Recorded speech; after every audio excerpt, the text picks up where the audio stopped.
એક માણસ તો 20 વર્ષ જેલમાં રહ્યો. એક દી એની ઘરવાળીએ ટપાલ લખી, 20 વર્ષથી આ જેલમાં છો, કોઈ દી ટપાલ લખતા નથી. આ વર્ષે બન્યું એવું, બધાય ભાઈઓ જુદા થયા, મિલકતના ભાઈએ ભાગ પડ્યા. એમાં 20 વીઘાનું ખીજડા વાળું ખેતર આપણા ભાગમાં આવ્યું, ઉગમણા બારના 2 ઓરડા ભાગમાં આવ્યા, મોરલા વાળો કબાટ ભાગમાં આવ્યો. પણ તકલીફ એ છે, ગાડું બળદ કે હાથી કાંઈ આપણા ભાગમાં નથી આવ્યું.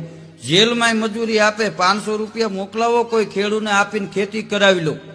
તો ઓલે જેલમાંથી હામું ખુલ્લું પોસ્ટકાર્ડ લખ્યું, એ કે ગાંડી થામાં 20 વીઘાનું ખીજડા વાળું ખેતર આપણા ભાગમાં આવ્યું છે, એમાં હળની હણી નો 1800.